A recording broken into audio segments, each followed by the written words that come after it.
If you're a vehicle wrap shop owner, then you know what it's like to wear every hat. You're the salesperson, you're the designer, you're the installer, the bookkeeper, and the problem solver every single day. You already know the grind. There's no days off, no real freedom. Stress is literally your business partner. Today's story is about a guy named Jeff. And he lived this exact life for 12 years. And until he had to make some decisions after coming upon some hard times, he had to close his business. He walked away from ownership, and 2 years later, he joined somebody else's vision and ended up building one of the most efficient, culture-driven vehicle wrap shops in the country. And here's the crazy part. He's happier now than when he owned it all. What he discovered is what some people call becoming an entrepreneur. Somebody who essentially builds inside of a vision instead of carrying it all alone.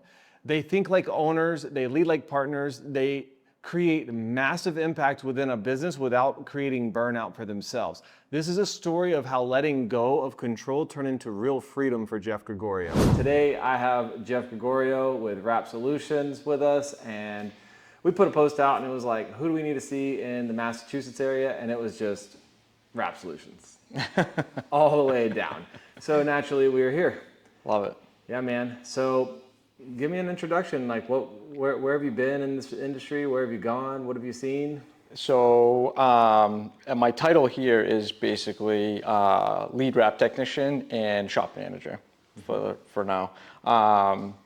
Basically, I started lettering trucks and box trucks and things of that nature and some signage back in 2005.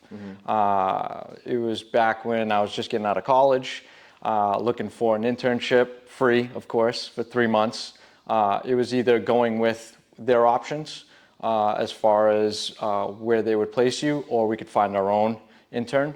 So I called essentially everybody I could find on Google at the time, and I came across a lettering shop. Didn't know anything about it.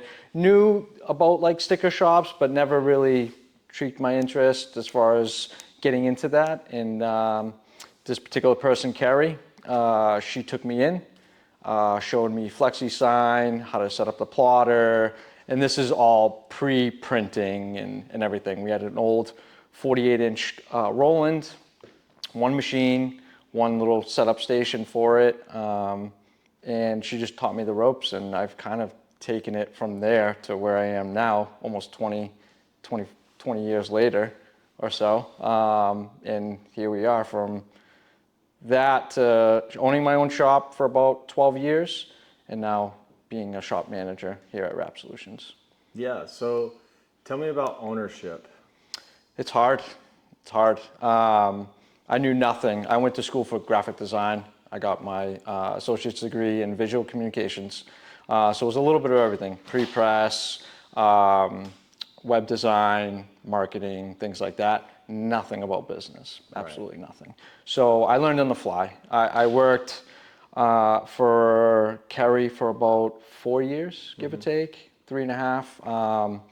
Learned the ropes through her and what she did wrong and what she did right, and implemented that once I transitioned out of her shop because she was closing down to do another venture. I started in a sunroom, probably, I don't know, 100 square feet, put a small plotter there and just advertised. Facebook at the time, there was no, as far as like YouTube and things of that nature to advertise. I was all word of mouth. Built that up slowly and then transitioned to a shop. And then learned that you really gotta watch your finances and taxes. How hard was that transition from no overhead to? Very. You go from paying your apartment rent, and using a small section of it as your business, and lettering cars in the parking lot at my apartment outside, or being mobile at that point, to having a shop where you got to pay rent on both sides, and then paying utilities, things of that nature.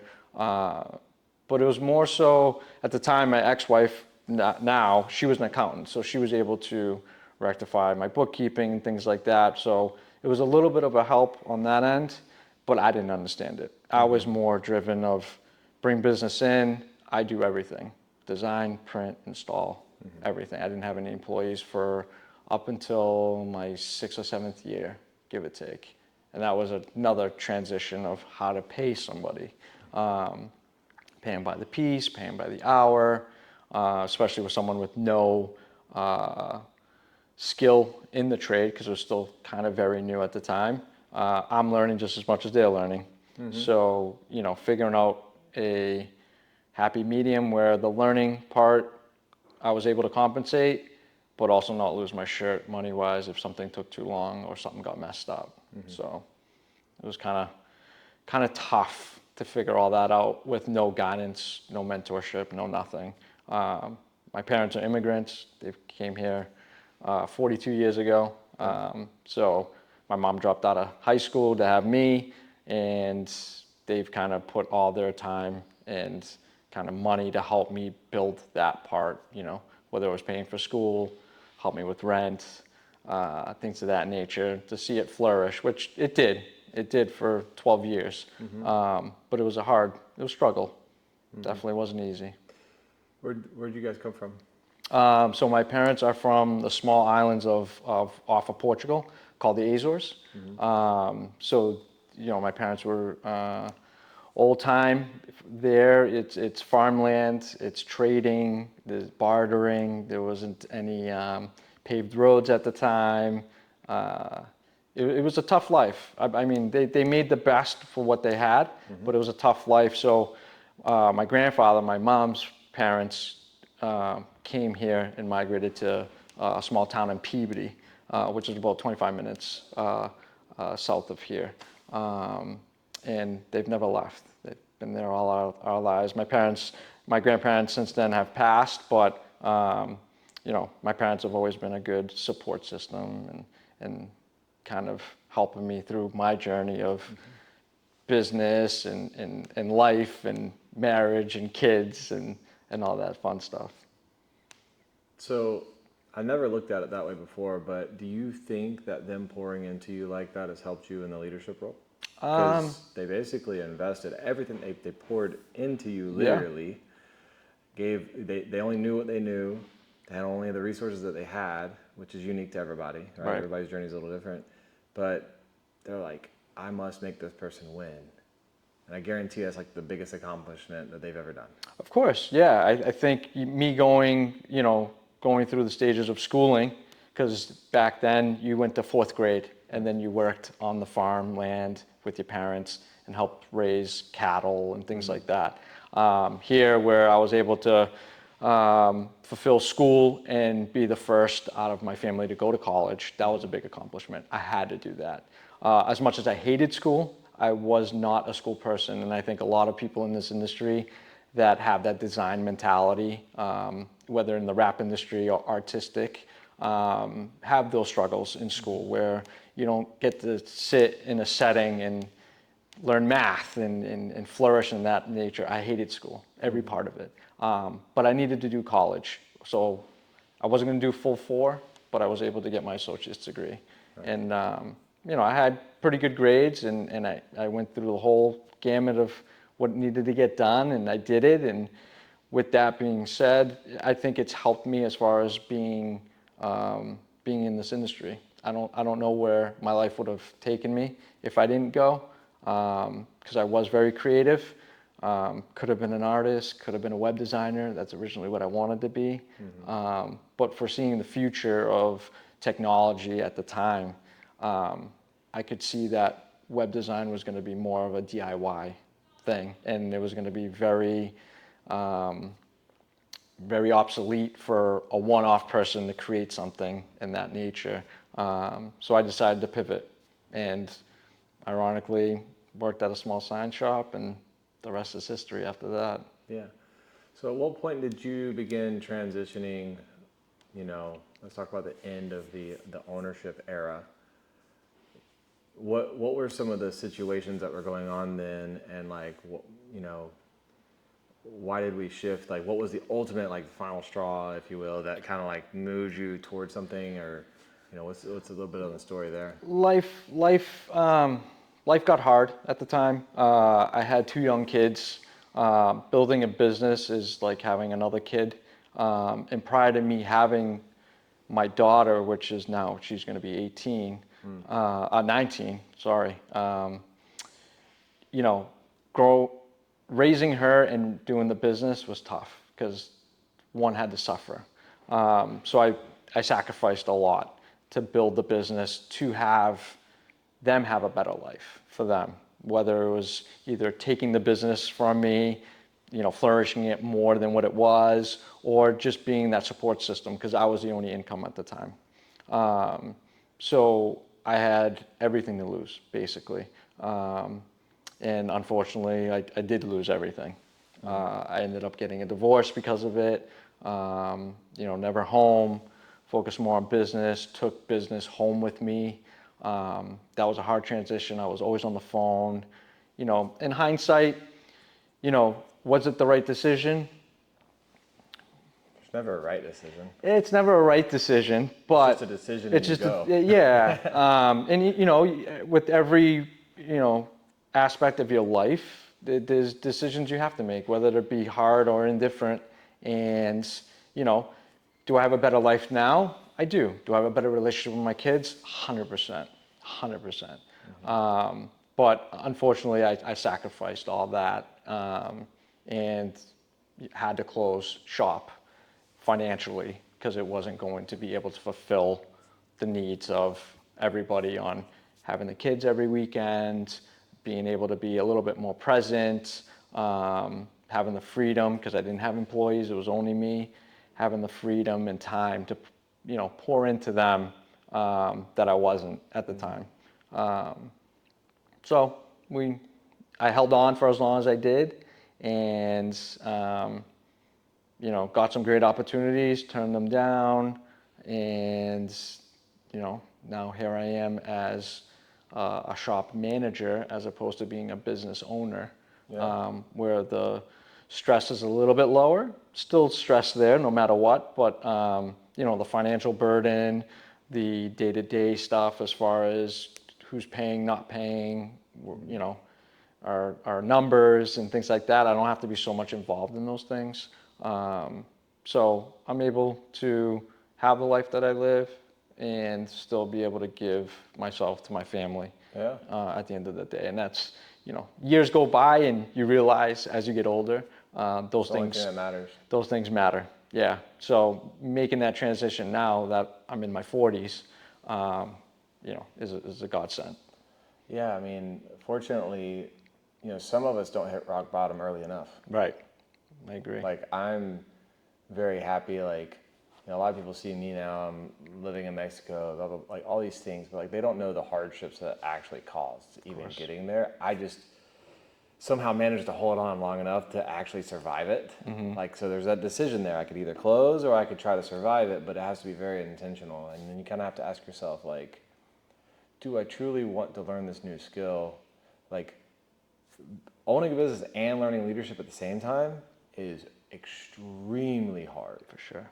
Extremely. It's like the most painful thing I've ever done. And you're kind of sitting there and you're like, well, I've already been doing this for 10 years. I haven't figured out that puzzle. Right. Like Right. when and I think it's worth to figure it out. I think for it most is. people, but you know, you also have to say there's a cost to every decision I make, and in this case, you did. I feel that you chose the right decision, that you chose your family, Of course. because that's kind of where I would like. I remember I would miss everything. Like, I don't have kids, but like I remember like texting my dad would get like shipped off to overseas, and then like he'd come back and I was like, hey, just letting you know I missed your send off, but I just paid off my house in one check. Right. He didn't care. Right. He didn't care that I paid off. Like, he just wanted to see me. Right? Right. That was my own ego internally of my validation for what I thought was that, you know? And so I've started to shift everything to where it's like, okay, I want to try to do time and experiences first, money second, and you know, what are my priorities? Because money was the number one priority. Of course. Above all things. Of course. And the thing is it seems like the more that I let go of the money component, the more I actually attracted to get that money component. It's funny how that works, It's right? so weird. And I can't explain it to anybody because I'm still not done solving the riddle. But the more that I stopped hustling and believing in people, because, you know, what's funny is I guarantee the owner of this business doesn't ignore his family. Oh, no. And Absolutely doesn't. not. 100%. But the reason why is because he's learned how to pour into somebody like you who just wanted that in the first place. Right. And then gave you the resources and the tools to do what you always wanted to do anyway. Of course. And then off you go. It's like we were talking about it at the last mastermind meetup. And they're like, you know, these last couple of episodes that we've recorded have all been around hiring and A players. Okay. Now, I've only just met you, but I can tell that you care about this job and you seem to care about the people and everything like that. You can actually kind of mentor some of these installers when they go to make a rash decision. It's like, listen, I rented that movie. Let me tell you how it went, right? So you can kind of like give them the real true examples of like, before you make this decision, there's not a wrong decision. Just know what it comes with it. There's a cost. Right. Make sure you understand that cost to the highest degree. But Trevor, he was talking about hiring like a CEO or a really like high level person in his business. And he's like, when you hire this person, it's really weird at first. He's like, basically, it's like you get a stallion. And then like, if you can just watch that stallion run through the field, it's like, God, that's mine. Nice. Man, that's awesome. But if it's like a donkey running through the field, then it's like, bro, get that ain't the one. Right. And so that's essentially what's happening here at Wrap Solutions is like they're taking whatever they're best at, whether it's logistics, sales, like, because when you were owner, there was like 15 hats you were wearing. Of course. Now we unburdened you of so many hats to where it's just like, what are you best at? Yeah. And how do we shine a light on just that? Right. And, you know, it's like the 80-20 rule. If you were to remove all those hats and only focus 80% of your time, 20% of your time on what you're best at, you're gonna get 80% of results out of it. I agree. So, you know, let's go into like how you found Wrap Solutions. Like what? Okay, so we had the big. You know, we basically nuked the business. We're hitting the restart button on live. Yep. And that's just, how old were you? At the time, I was probably about 34, 35. That's a huge hit to your ego. That's when it happened to me. Yeah, well, I mean, being so far into your life and then having had to hit that reset button, you get nervous because you're halfway through your work career, sort of say. For sure. So to hit that reset button, you know, believe me, having to come back to the industry was a tough decision for me because I knew what it entailed. But I knew what I could offer someone as well. And I think if I could find the right place to have those options, that I could be a good fit. But going back on how I found, ironically enough, I actually helped Keith. I've known Keith for over probably about 15 years, give or take. When he was starting off, I would help him install. So networking was big back then. Not so many of the old school shops would like to have people come in because they were still gatekeepers. Secrets. Of things, right. So Keith was just an open book. I mean, you've met him. Yeah. Very open, warming, come on in. So ironically enough, at the time, Fellers was running a promotion. Send in a wrap photo of the best wrap you've done and we'll pick somebody and we'll send you free film. Foolish me, I'll send one of my jobs, and I won, and I got a free roll of 3M. And at the time, they had a distributing facility here in Woburn, and Scott's amazing. He's retired since then, but Scott was the head guy in that warehouse. And I told Scott, I'm like, hey, I don't know what to do with this film. I don't have a printer. Who's around here that I could potentially sell this to make money? Again, hustle mentality. I'm not making money, I got it for free, get a little bit of a discount, flip it. He's like, hey, we've had this company, Wrap Solutions, come by and grab some rolls of 3M pretty frequently. They're local, maybe reach out to them. So I called, spoke to Jill. Jill's like, yeah, come by, show us, show us what you got, maybe we'll buy it. And I met Jill, met Keith. He's like, can you wrap? I'm like, yep. He's like, can you work Saturday? Sure. I'll come in and help you wrap a box truck. All right, cool. Literally, that was our friendship. From that moment forward, we've always been friends since then. Yeah. Even though I had my own shop, I never looked at Wrap Solutions as a potential threat or anything like that. It was always about growth. We'd share, we'd talk, we'd help. I would help him a little bit more because he was a little bit more busier than I was. Of course. But building that friendship and that camaraderie in the industry was great for me. When I was slow, he was able to give me work.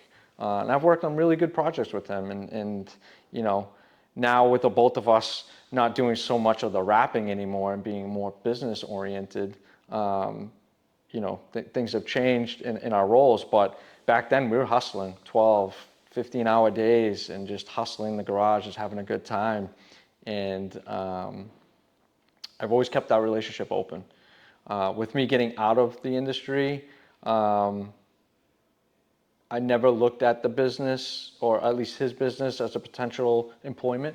And ironically enough, when I started a particular podcast back in 2018-ish, it sparked that interest again.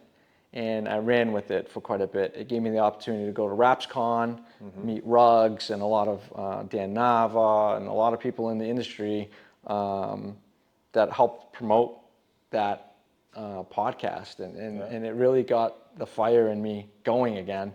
And ironically enough, I'll never forget this, the day I was getting a flight to California that afternoon, I walked into Wrap Solutions that morning, talked to Keith, gave him a big hug, and said, hey, I want back in, but I'm not going to work for anybody unless it's you. Yeah. If the opportunity isn't there, I'm not going anywhere else. Right. He said, okay, figure out what you want to do, and then let me know. So I had the whole flight there and the whole flight home to figure out logistics. What can I offer? Because he knew I could do every aspect, whether it's design, production, maintenance on the machines, lamination, installation, sales. I could do it all. And I just needed to figure out what he needed help on, that I could just kind of alleviate that stress or take a little bit off his plate to help. So when I came back, it took a couple weeks, a month or so to figure out logistics of where I can get an opportunity. And he came in with, let's just have you produce some more sales. I was calling 100 people a day, cold calling, old school. Love it. Just call. A couple bites here and there, opportunities to have meetings. I was all about it. But it was part-time. I was doing construction at the time, full-time. So I was doing that full-time and then coming in 4 or 6 hours a day and just building that up and trying to get some of my old clients back in my pocket, which I was able to get a lot of the good, bigger clients back in and let them know I was back in the industry. A lot of them were really, really happy about that, Right. which is good because that makes me feel good. That made me feel like I did something good for them. Even though it's not my business, they trusted me enough to help them with what they needed, whether it be signage or the wraps or even door lettering, whatever the case may have been. So we ran that for quite a while, for probably 4 or 5 months, and then it turned into 2 days a week to 3 days a week, and then that was like short-lived. The 3 days a week thing was short-lived. It was probably maybe a couple weeks. He's like, forget it, just come full time. Yeah. Come full time. We'll figure it out, And at the time, there was one installer in the Bay taking care of a lot of the stuff. Some installs were subbed out to another company to help alleviate the influx of cars we had, because we're very fleet driven and in volume. And then something happened with that installer and I just got put right in that role. And I was in the shop for a few months by myself. We brought in Matt, who is Keith's brother, brought him into the business, and then Fabio came in as well. So we had a good little group of three, and we were banging 2 cars a day, full transits, boxes, whatever, 10, 12 hours a day. We were just in and out, in and out, in and out. And then slowly built up the garage as far as like employees. Building up, Steven came in as a 18-year-old straight out of high school. Love it. Came in struggling boy, but turned into a man. He's been with me 4 years. He's my protege in there. I've taught him everything. He's a lead installer in here. Okay. And Joey, good friend Joey, which is Keith's cousin, came in as well. He's kind of moved on to his passion, which is being a state police officer. He's been doing that for about 2 years, but I'll tell you, if there was anybody that was a savant in figuring out how to rap, he figured it out within a couple months, and he absolutely killed it for the time that he was with us for about 1.5 years or so. It was unreal. And we've slowly built it up to what we have now. Now we have 9 installers, all commercial based. A few installers do a lot of the high-end stuff, like the chrome deletes, the more intricate stuff. But that part of the business had to grow quite a bit. Sales were in, processes were good, production was great. It was more building the garage, and I was able to have that opportunity to build that garage and build that part of the business for Keith to have what we have and to be able to produce the amount of volume that we push out through here. So what's interesting about the story you told me is it sounds like right before that RapsCon when you showed up here, Keith wasn't ready for you. No, had no idea. Well, and so he wasn't ready for you. And he kind of bought himself some time with, what do you need? Right. What do you want? Right. More so than, yeah, sure. Because when you get surprised like that, like you're not budgeting for it. Right. I'm sure that the business was still a little younger, so you guys were still in massive building phase. You're not where it's, you guys got this thing pretty well oiled right now to where you guys can take decisions and take risks and try stuff. Now, that takes a while to build too. But at that time, he was still in, it seemed like based on the story that it's still in growth phase. So it's kind of like, man, I want this guy. But at the same time, like financially, possibly, we don't know the situation, but that might be a fiscally difficult situation. Maybe he just invested in something else at that literal moment. Right. That happens every time. Right. But of course. So you kind of surprised him, and you know what's cool is that you came in and you did the one thing that could immediately generate revenue. Yep. 100 calls a day is not old school. It is right now. Like it needs to be done. Yeah. Nobody's hunting jobs, and that's why a lot of shops don't grow. Right. Is you have your spider web, your word of mouth network, which is fine, but like in order to really grow your business, you need to be finding new accounts to spider web off of those guys. Because if you can just turn that one cold call into 3 referrals, you have no more customer problems. Right. And if you're constantly growing out the new customer base with, you know, hunting, it helps a lot. Oh, of course. So it was cool to hear you say that you basically did the one that's like, yeah, sure, I can install, but I will do anything. Whatever it takes, and he was going to do whatever it took to make it work too. Yeah. And you guys worked together to solve that. And like, you know, when a rock star comes across your plate, like, or somebody that you feel that could be built into a rock star based on their character traits, because you can't teach character, then you both have to take, you had skin in the game and he had skin in the game. Right. Yeah. Yeah. And that's a win-win scenario. It should never be like, I take from you. Right. Right. It's never been like that. If anything, Keith's always been a man of his word, no matter what, and he'll figure out a way to make it work. And at least tell you transparently what the situation is, even if it's going a little amiss, I'm sure. Of course, yeah, because there's livelihoods involved in this whole scenario.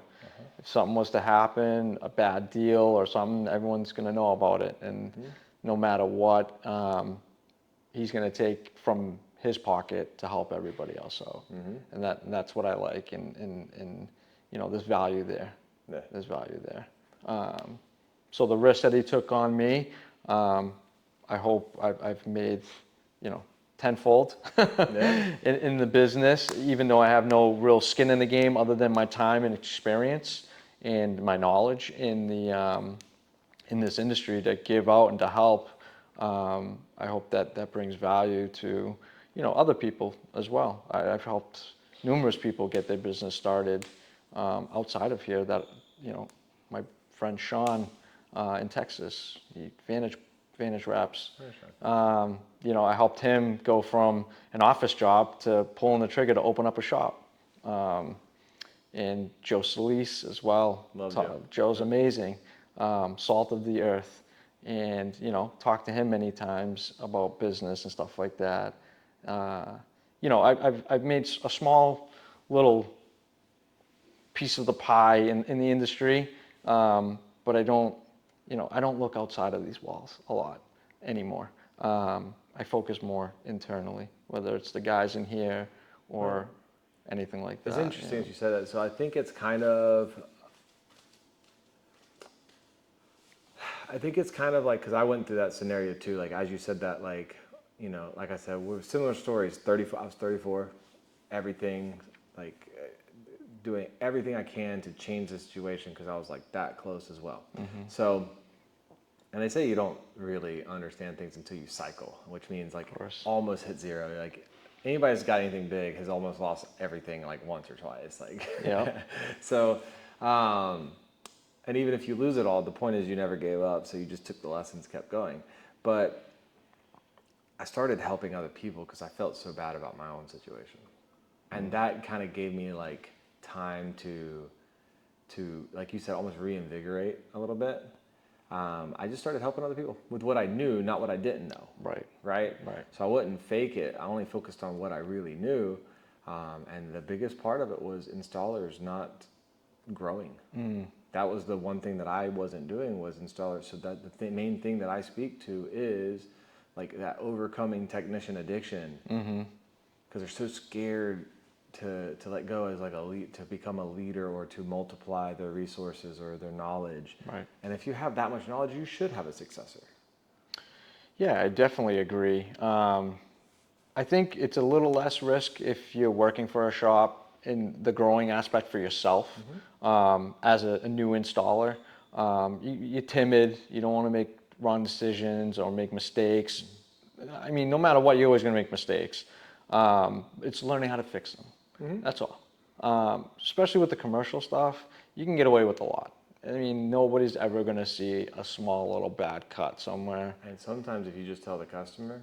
Yeah, being transparent. And they're just like, you know what, that's fine. The guys are going to kick that anyway. Right, exactly. Yeah. Like, there's context there. And, that could be like a situation where like delivery needs to be at 12. Client needs it for an event. And you're just like, listen, I wanted to replace this, but I would be late.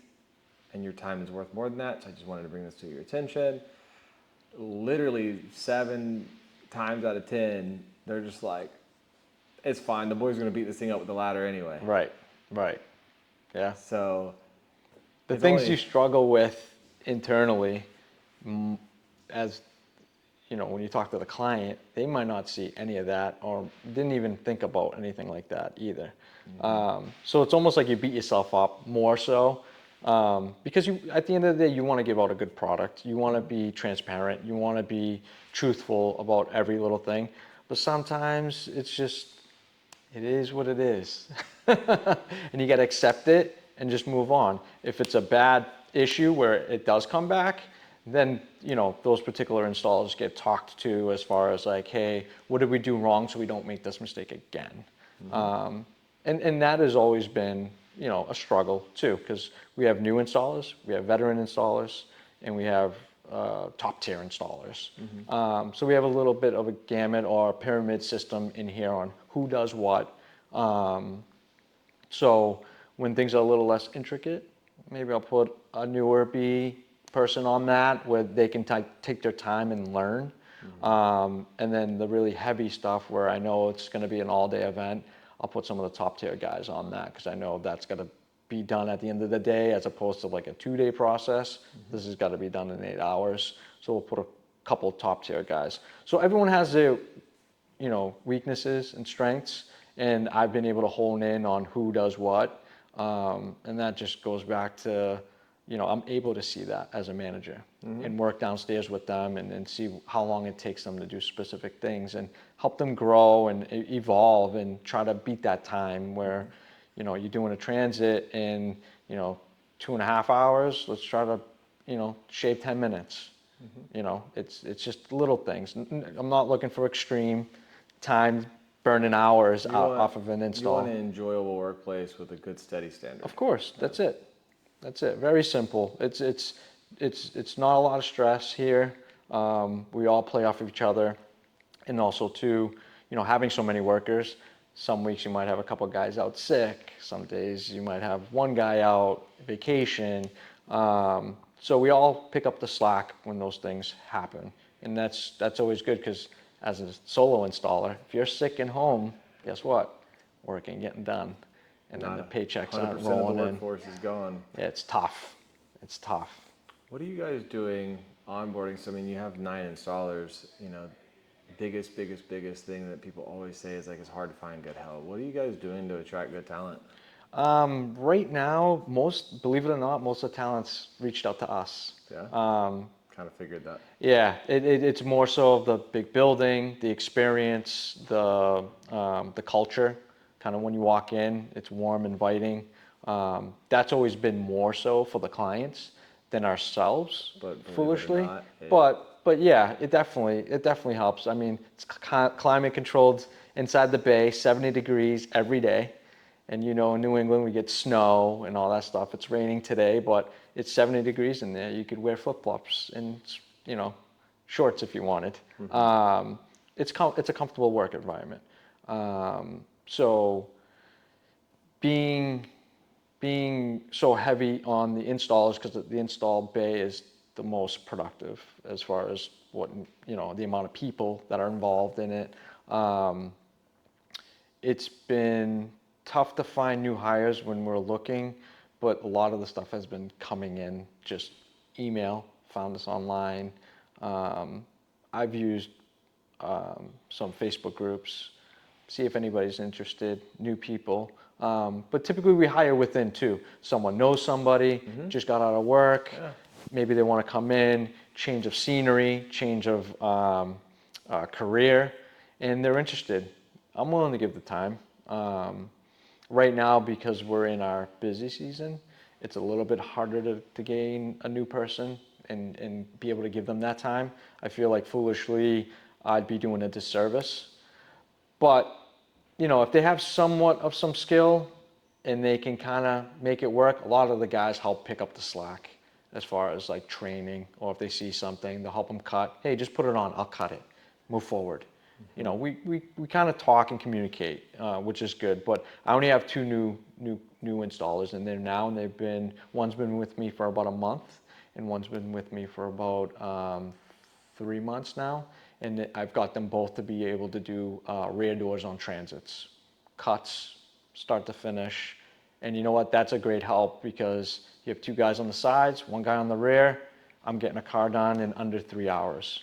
That's what we want to do. Turn and burn. Just get the cars in and out. So that they've been helping in that aspect. Again, going back to strengths and weaknesses, we just put them on those for now until they transition the sides, and they're comfortable doing full sides, holding a big panel, 100 inches, 120 inches, and be able to stretch it, lay it flat, glass it out, and then cut it and squeegee it. That will come with time, but I'd say within the next 6 months, I could probably transition them to sides, and then they would eventually have their own little 3-man group. Right. So you guys work in 3s? Majority of the time we do. I have one group of 2 right now that potentially work as 3 or 4. Right. They're just magical together. They have that synergy, kind of like how Keith and I worked. When Keith and I worked, we would be ripping sides and just cut through vinyl, and a couple hours go by, we're like, damn, we're done. It's fun. It's exciting when you get to that point where you can install and just not think about processes, and you can just kind of let your mind go. Flow state.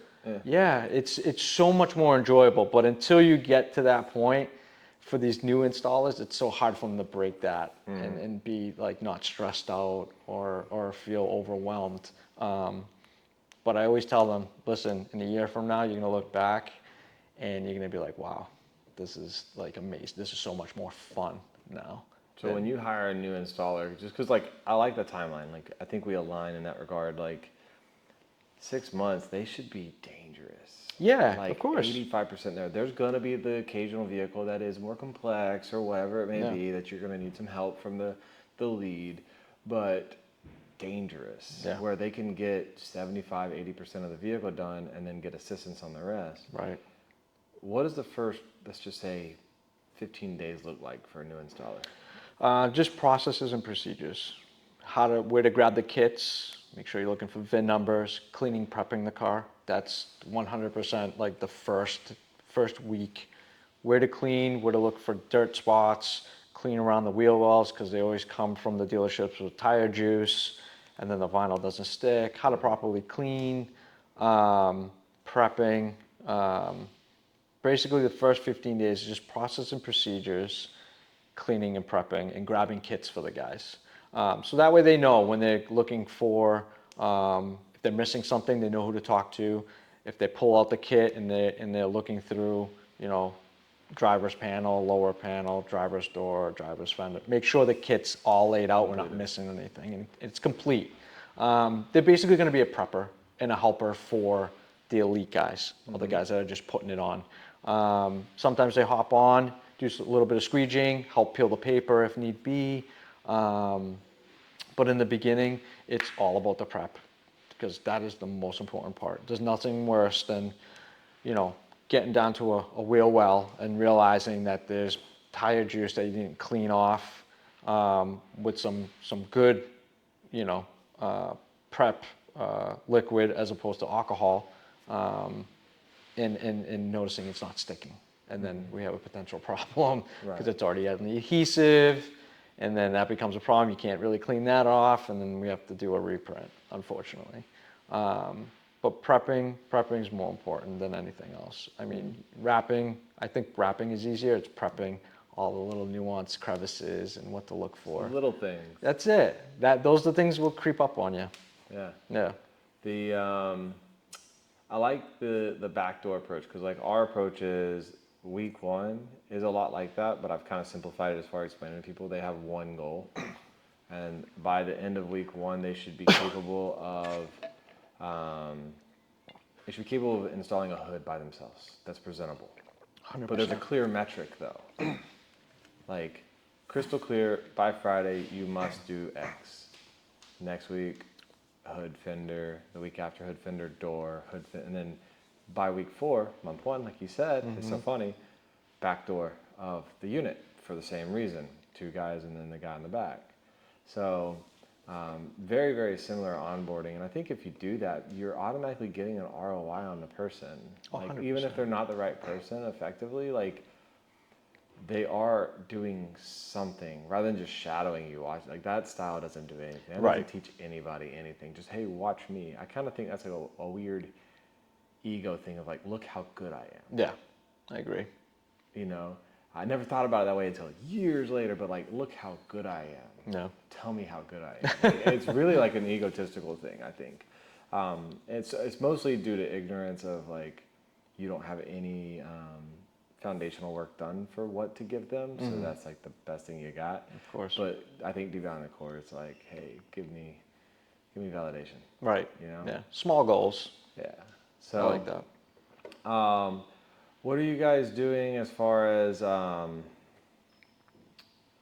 you know, you guys have a huge standby list. So what are y'all's standards for what a unit should take? Like when you're talking to a customer.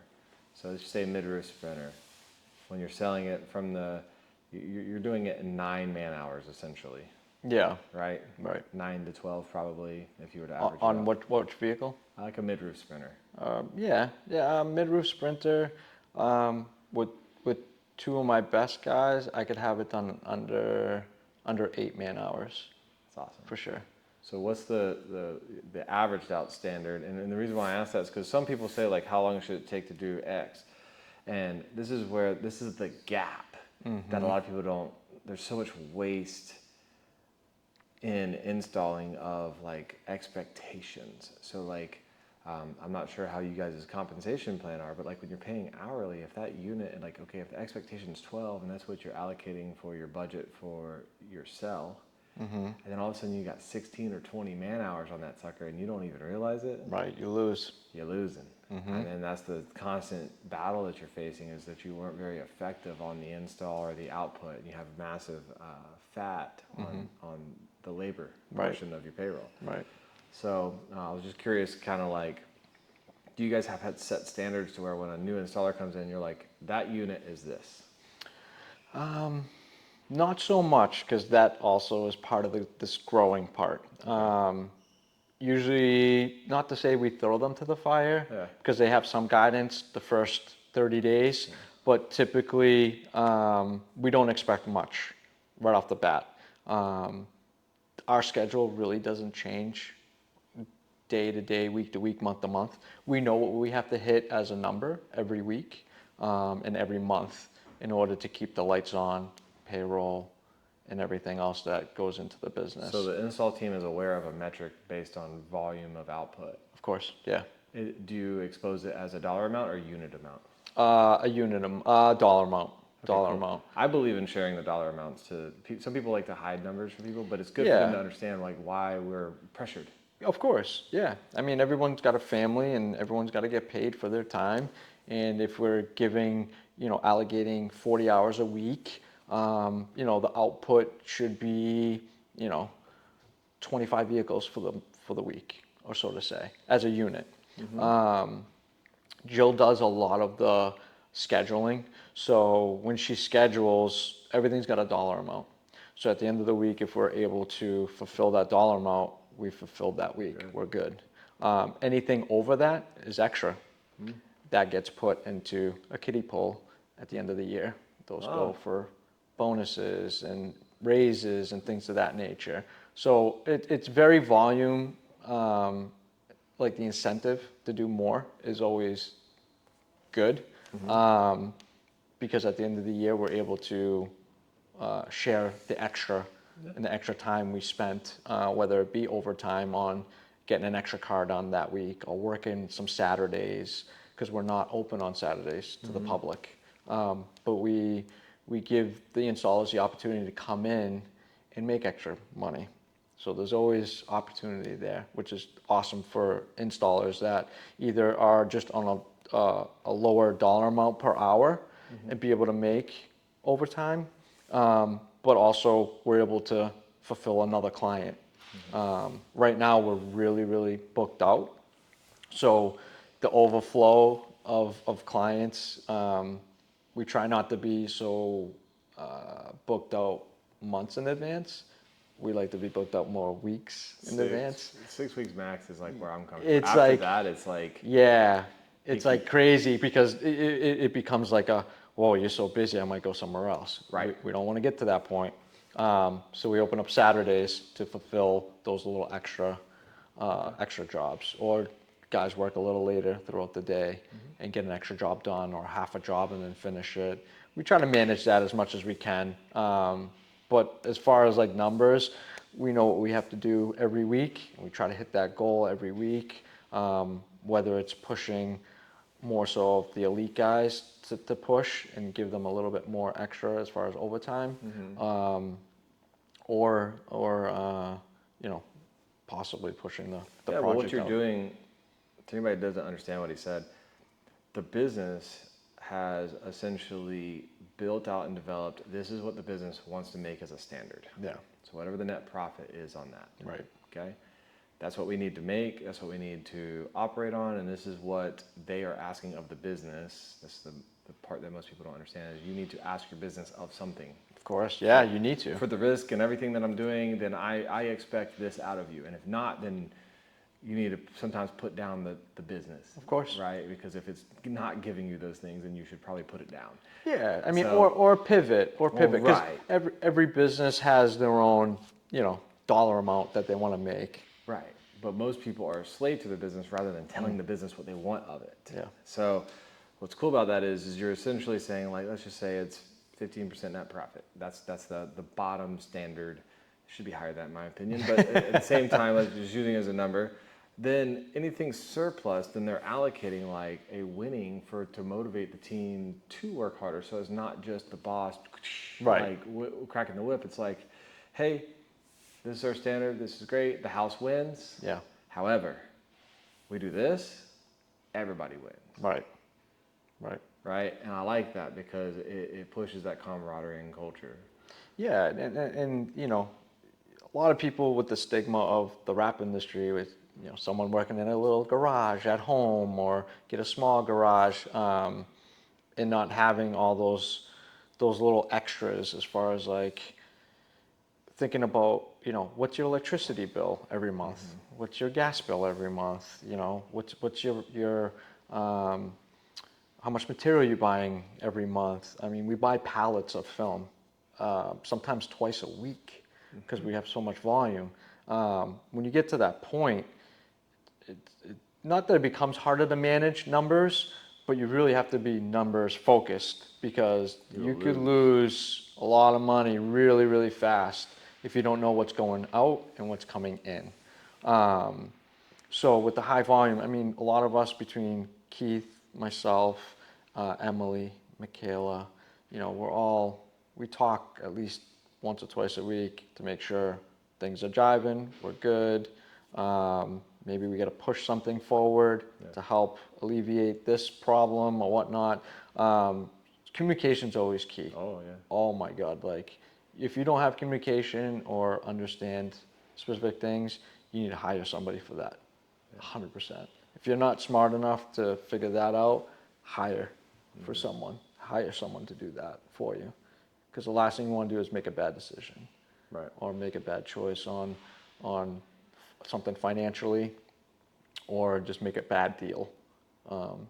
So, you know, what you're doing is you're reducing your peaks and valleys. Oh yeah, Like, exactly. so instead of it spiking off and doing something crazy on you, you're like, whoa, like this little thing's starting to trend a little out of Yeah. control. We need to do 2 more units this week because we fell behind because we had 2 guys sick. Right.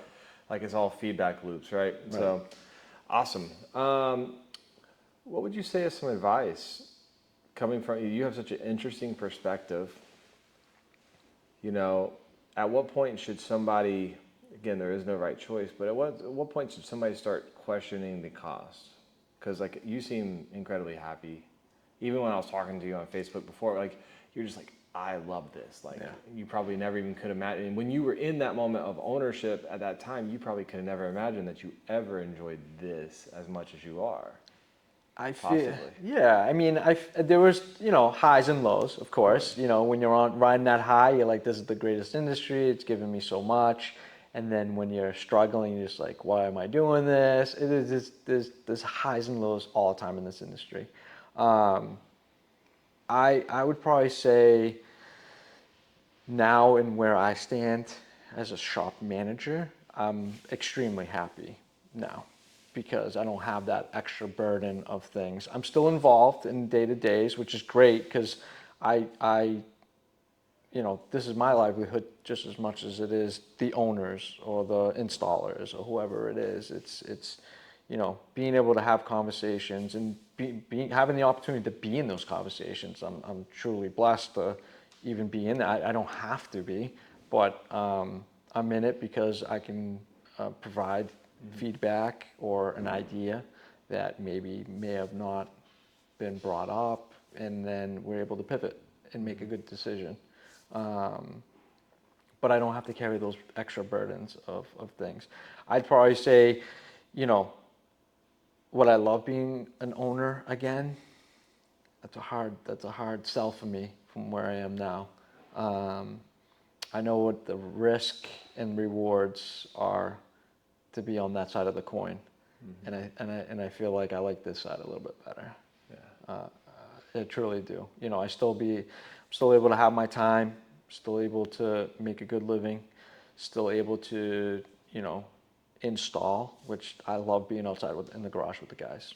The camaraderie in there, the funniness, the laughter, you know, sometimes the crying or you know, the struggles of like trying to get something done and you can't.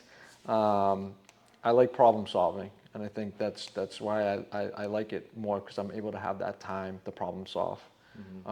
Whether it be in the garage or whether it be with someone that walked in, and be able to help them with something that they came in for, but now they're leaving with something else because I was able to put them in the right direction. Or even this morning where Emily, our lead designer, she's also a partner in Wrap Solutions, a graphic across a hood arch to make it form with the hood. She was mind boggled by how do you manage that? I'm gonna take a picture and take measurements. I'm like, no, let's put a piece of transfer tape paper there, make a stencil, make a couple lines, take a picture, put it on the computer, you know, put the little arc in it, and you're good. And she was just like, Yeah. 17 years, and I just learned something new today. And you know, as we talked about it, as we were trying to troubleshoot, in my mind, I'm already like, I'm gonna do this, I'm gonna do that. I'm like, give me 10 minutes, I'll figure this out. Yeah. And it was just quick and easy, print it, put it on, done, client's happy, and we're good. And it's just those little tiny wins every day for me. I go home very happy. You know, I feel like, you know, I mean, I probably had a lot of bigger fish to fry throughout the day, but that little tiny piece of 10 minutes of my day, being able to make her life easier and teach her something, that made my day. Brought you joy. I'm happy. That makes me happy now. So finding joy then in whatever it is that you do. 100%. 100%. This makes me, who can sit down and say, I make a living putting stickers on cars? Yeah. People will laugh, you know, 20, 30 years ago, be like, yeah, right, make money off putting stickers. Good money. Come on. Putting stickers on. Yeah, of course. Of course. And I wouldn't think be here. I think it's only gonna get better. I wouldn't have done it twice, put it that way, if it wasn't something that I know that could make a difference, Yeah. you know? So, And then this building is awesome. yeah, it's great.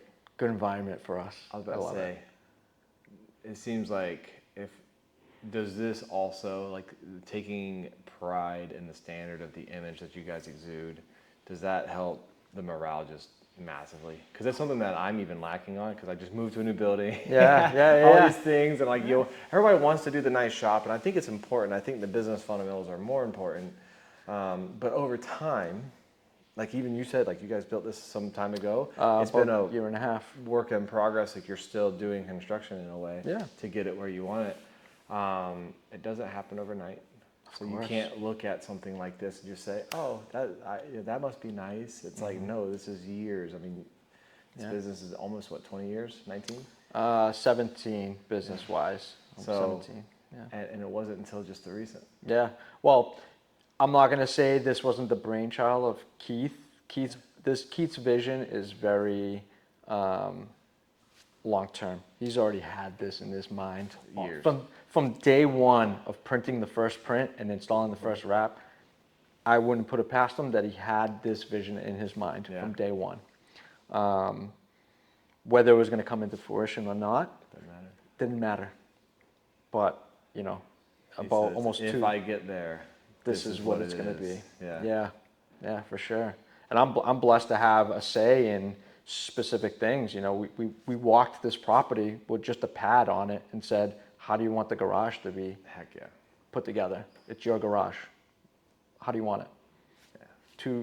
To drive in, drive out garage doors, no problem. Put it in, you know? So this is a drive-through setup? Yeah, drive-through. So logistically, that's so great. Oh, it's on. Efficiency was a big thing, and those are things we don't think of, you know. And coming from a small garage where we could fit 3 cars sideways and work on them, we never put a partial or a print cut job at the back of the shop. Why? That's just going to jam us up. Do that one first, get in, get out, get the next full in, and let's just bang them all out. You know, efficiency. When you have a group of guys in there, sometimes we don't think, and it gets late in the day, and they flip-flop, and then we're moving cars and wasting 20 minutes. But, you know, here it's very efficient. Cars that I know that have to be here more than a day go underneath the mezzanine. Cars that I know that will be done in a few hours go through the drive-through. but they come in one spot and they come out on the other. That's awesome. And if I have to pull one out the back, we pull one out the back. But I have options, which is great. Yeah. Which is great. Yeah. That's awesome, man. Yeah. Well, I appreciate you so much for this. This was great. One day we're gonna get Keith in here on one of these bad boys. I want to hear his vision for the future, because I can only imagine the next 10 years he's got planned. Yeah. Heck yeah. So Heck yeah. I appreciate the opportunity. Thank you. yeah, likewise, and thanks for being a long-term veteran of the industry, and now you're you are exactly what I hoped for with a lot of the people that we've chosen to be like the people that people look up to. Yeah. Appreciate that. Because I think that there are some of them that are, this is just me, I'm not judging, but I think there's some of them that are really struggling with their situation. Yeah.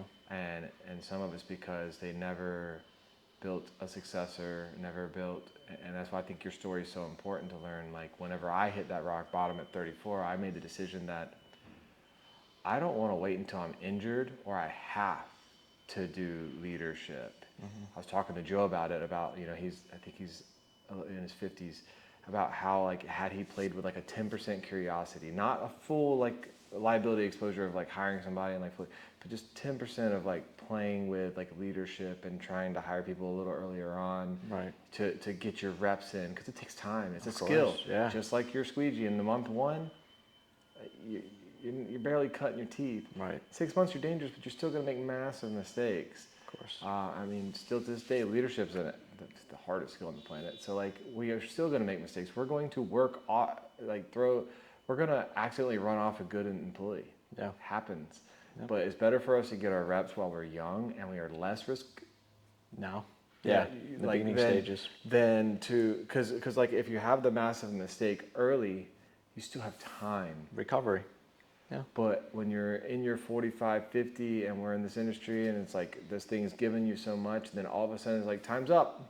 Yeah. You got arthritis, floor's further away, whatever. Like, you better have some kind of plan or some people that are going to be in your corner to help you out, or you're going to be in a bad place. Yeah. Back up.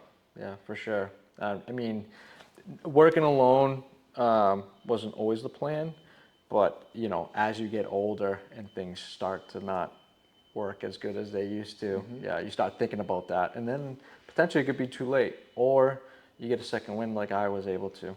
I think and the break transition. is huge, because that's, again, I don't tell many people this, but I basically kind of walked away from the business, just said, keep it alive, Yeah. but if it burns down, I'm content. Yeah. I hated my business. Yeah. Yeah. And it wasn't it was because I didn't understand. Like, I hired from back to front, and I put myself into a position that I hated my everyday job. So I did give away the install, but I did it backwards. If I were to build $1 million shop again from zero, then it would be admin first, then a designer, but there would be a logistics person for me up at the front, handling Right. a lot of the stuff while I'm installing, doing what I'm great at. Right. And what I'm great at that time is the last thing that I would replace. Yeah. And I think I would have been much more happy. Goes back to But the 80-20. But Right. I built it completely ass backwards, and then I'm not gonna just terminate a bunch of people because I made a mistake. So I had to go through the pain instead of like avoiding it. We made it. Yeah. Good. Team is crushing it. We've tripled since I have removed myself. Awesome. And, Congrats. And the team is crushing it. But it took hiring somebody like you, who was an integrative / leadership person to aid me. Mine's the vision. Right. I realized that that's what I'm best at. I'm best at helping people with their goals. So it took me a long time to find it. But make sure if you're in the wrap industry, to dabble into like, what really is my long-term plan and my vision, even if it is working. Jim Miller's a great example. Right. He's a kid in the candy shop when it comes to installing, truly. But he built a business around his passion, which was installing. Right. So he gets to choose to install, not has to install. Right. Yeah, there's a difference. Big difference. Big difference. Yeah. Awesome. Well, I appreciate you. And it was great meeting you. You as well, man. Awesome. Thank you. See ya.